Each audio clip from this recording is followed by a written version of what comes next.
Voici certainement la meilleure affaire sur le marché du VTT électrique avec ce Canyon Spectral On dans sa version CF7, la version entrée de gamme qui sort à un tarif de moins de 4 000 €. Pour ce tarif, Canyon nous paye le luxe d'avoir un cadre en carbone posé sur des roues en format mulet avec un débattement de 150 mm derrière et 160 mm devant. On a droit à un vrai moteur full power avec le Shimano EP801 et une grosse batterie de 800 Wh. À moins de 4 000 €, le jeu en vaut-il la chandelle? Quelles sont ses qualités sur le terrain, ses défauts? C'est ce que nous allons voir dans cet essai.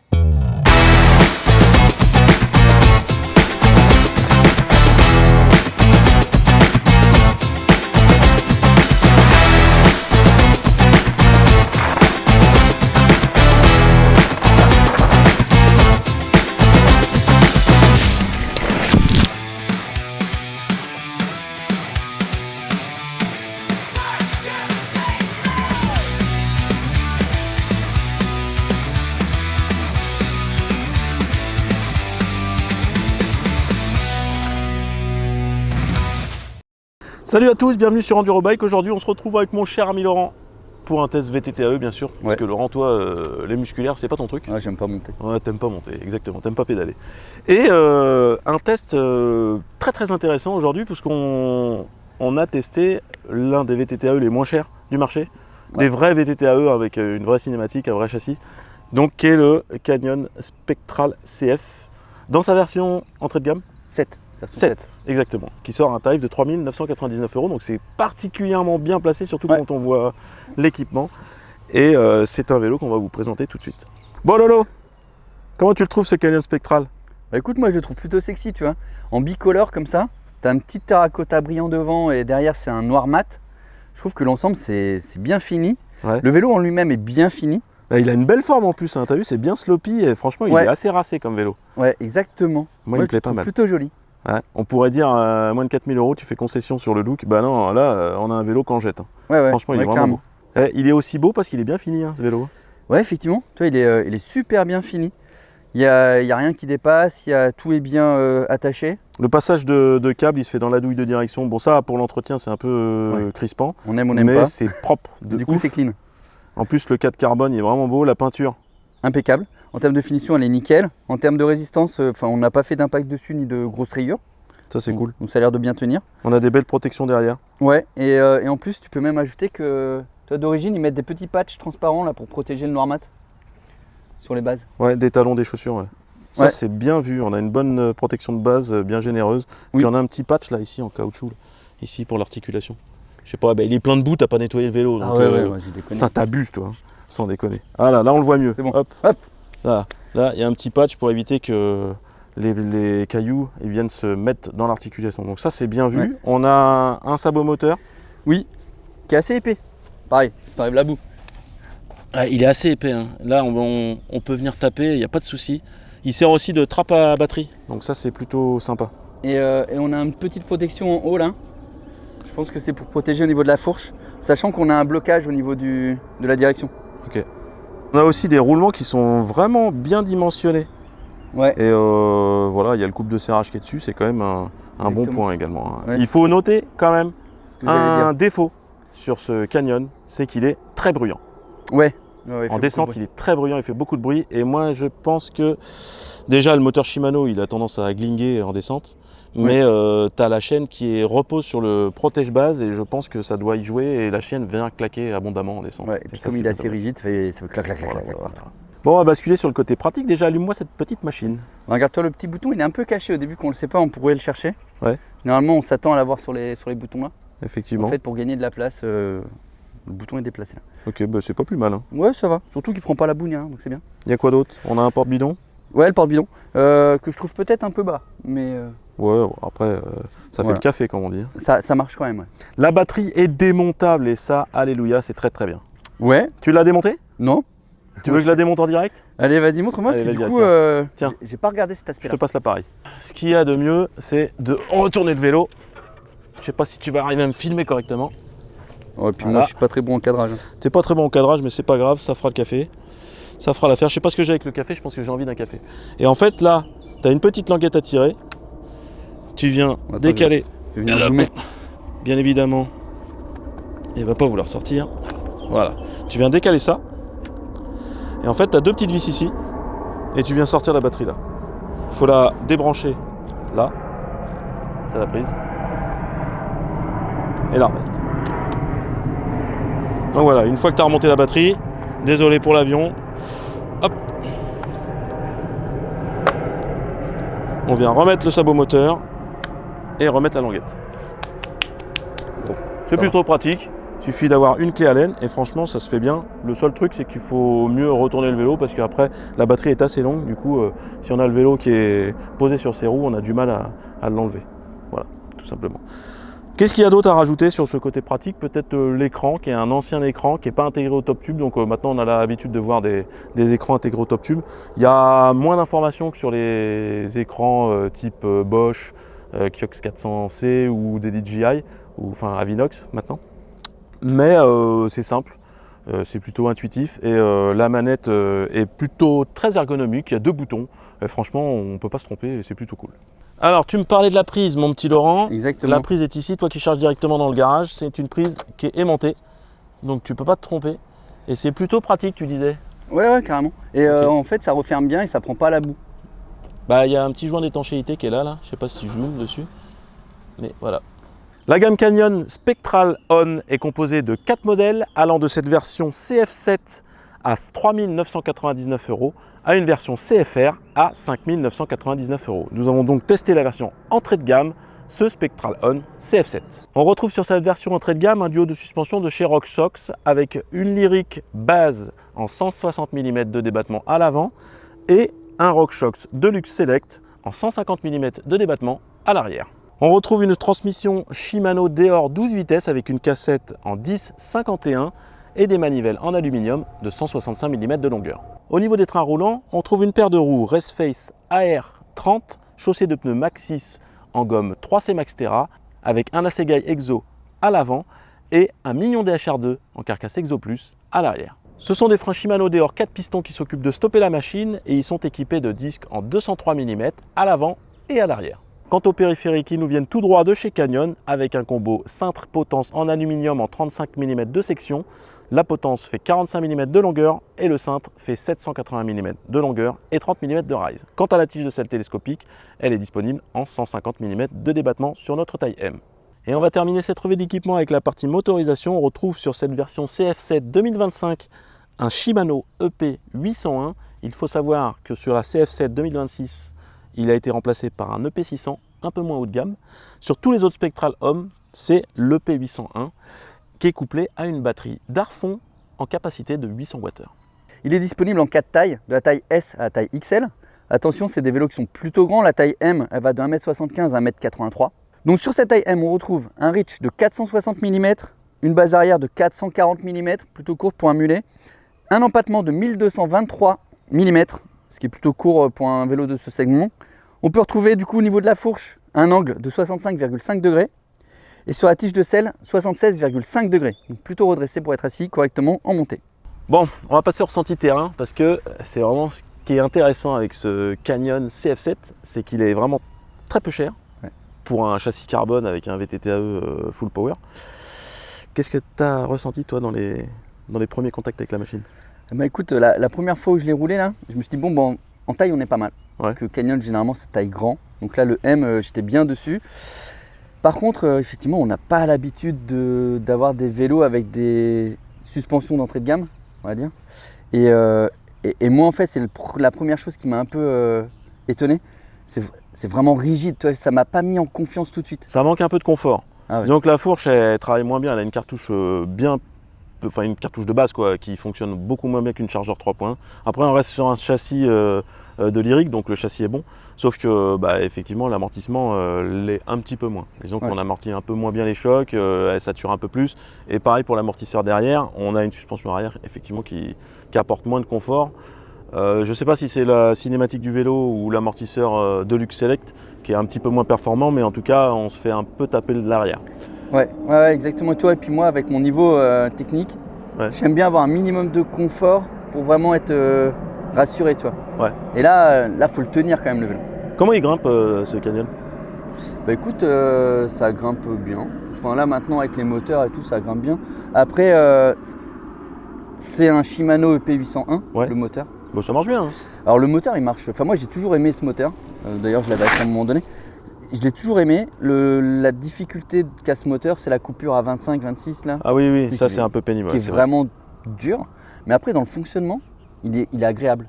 Un peu bruyant maintenant parce qu'il commence à dater, mais le fonctionnement est agréable, tu as de la puissance quand même, assez.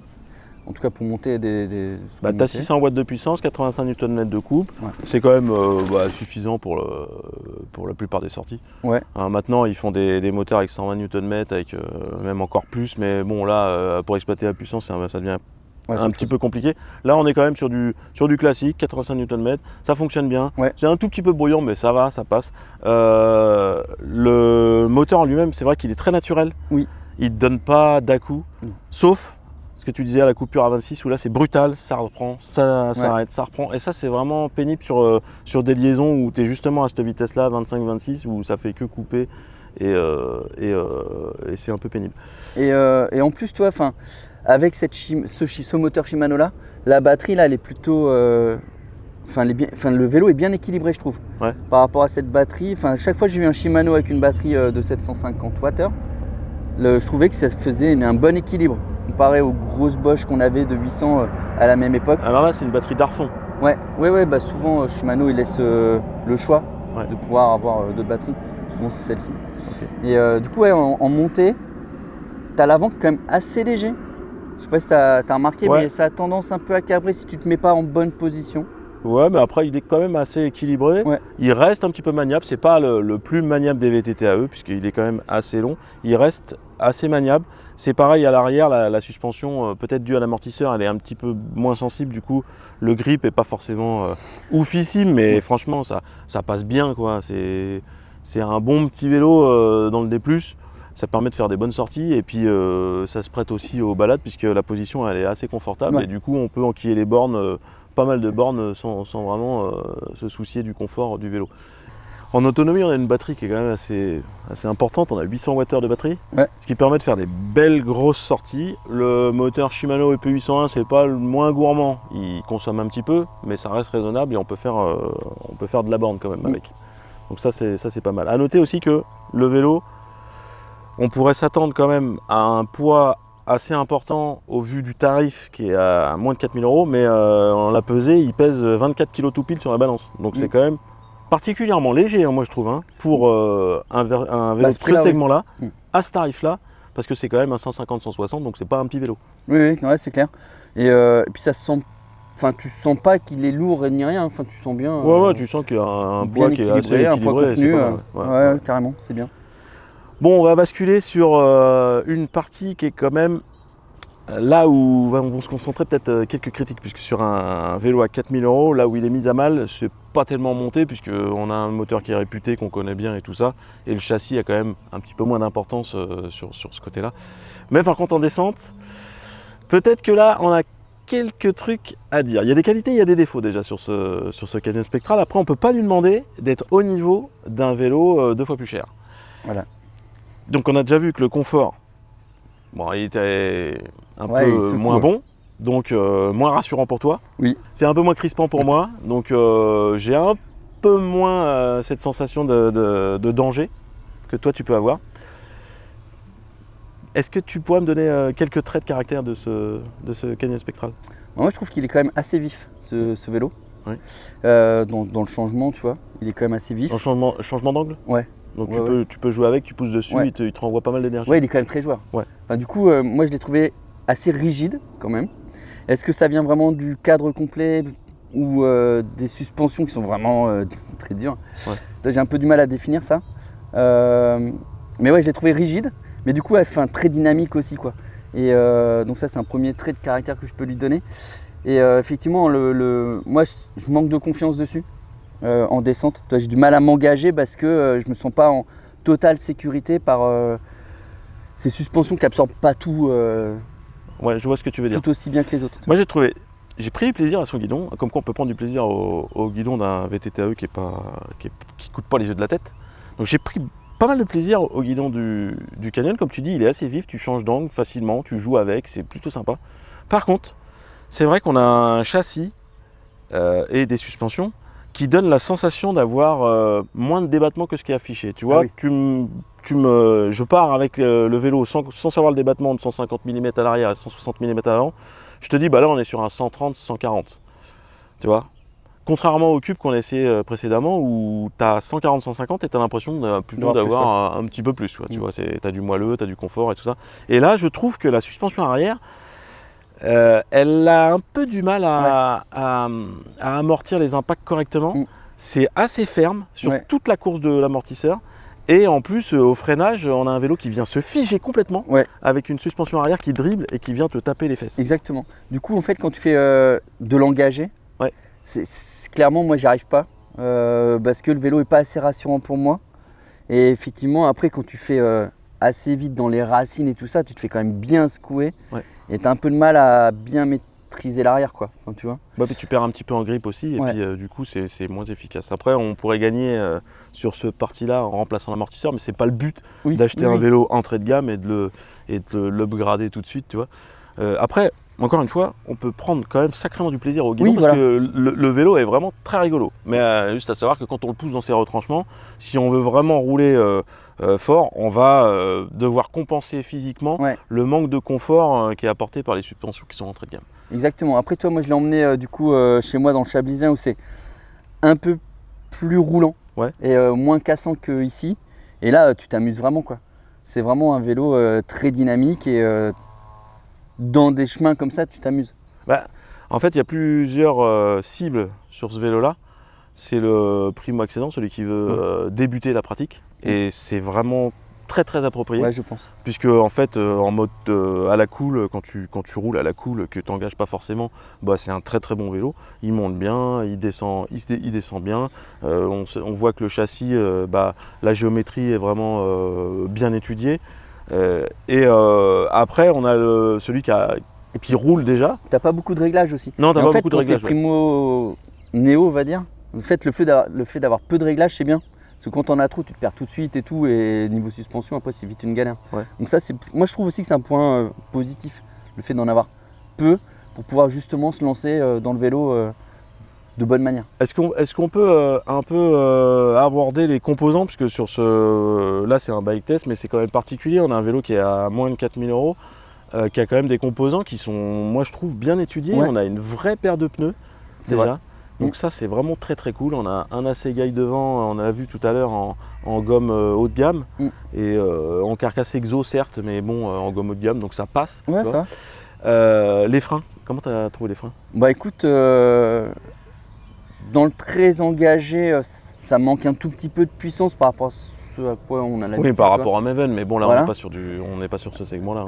Mais en fait, au début je me dis, ça va pas freiner, enfin, ça freine suffisamment fort. Les dehors ils freinent bien. Les dehors ils freinent bien. Ah ouais, ils freinent bien. Ça freine bien, t'as un peu moins de feeling, mais pour le vélo et ce que j'en ai fait, ça va bien, quoi. Moi je trouve qu'il n'y a pas de fausse note du tout sur le montage. On a une transmission qui marche bien. La Shimano DR 12 vitesses, franchement ça fait vraiment bien le taf. C'est clair. Avoir un XT ça apporterait vraiment pas grand chose de plus. On a une paire de roues qui s'est pas montrée capricieuse, on n'a pas senti, c'est pas trop flou, ça va, tout va bien. Une bonne paire de pneus comme je vous ai dit. Les composants en eux-mêmes, c'est des composants maison Canyon qui marchent bien, une tige de selle télescopique qui fonctionne bien, elle gratte pas trop, tout ça. Juste peut-être les suspensions qui auraient mérité un petit cran au-dessus, mais encore une fois on est sur un vélo qui est vraiment pas cher. Après, toi un cran au-dessus, mais on est déjà sur une Lyric et sur un Deluxe. Donc c'est pas non plus les plus bas de gamme, quoi. Toi, c'est pas une Yari ou quoi. T'as sauté un peu avec? Oui, celui-là du coup du côté de chez moi, un petit peu. Moi je le trouve quand même assez équilibré, tu vois. Un petit peu sur l'avant. Peut-être un tout petit chouille. Moi je trouve. Mais léger. Sur les sauts, ce qui est un peu pas délicat, mais quand on est vieux comme nous, c'est les réceptions. Parce que les réceptions elles sont vraiment. Du coup ça va avec. Ça tape vraiment. Quand t'es pas souple comme moi j'amortis rien du tout. D'ailleurs tu l'as vu à finale, c'est plutôt le vélo qui amortit que moi. Enfin bref. Et du coup les réceps ils sautent. Tu peux y aller, mais les réceps faut quand même préparer un peu ses chevilles. Ouais, c'est clair. Et tu ressens de la rigidité dont on parle depuis le début en fait. À la réception, faut tenir le vélo. En fait, si tu veux commencer à vraiment envoyer, faut le tenir, faut avoir du physique. Bon Hugo, on a fait le tour du vélo. Je te propose de faire la synthèse. Bah écoute, moi j'ai été assez étonné de prendre du plaisir au guidon de ce Spectral CF7 à moins de 4000 €, encore une fois. C'est un beau vélo qui est bien fini, qui a un équipement qui est vraiment très pertinent, qui peut se montrer peut-être un peu inconfortable et physique à maintenir, mais qui est plutôt vif, dynamique et pétillant, vachement plaisant à piloter. Sur ce, j'espère que vous avez kiffé cette vidéo. Si vous avez des questions sur Laurent, sur moi, mais surtout sur ce Spectral On CF7, on vous attend en commentaire, on vous répondra avec plaisir. Et puis nous, on se dit à la semaine prochaine. Ridez bien, ridez safe. Ciao. Et on va aller direction Abu Dhabi. Ou alors on va aller prendre l'avion. Voilà, exactement. C'est mon jet. Voilà. Et bah, il reste plus que les infos à faire. Et on est bon.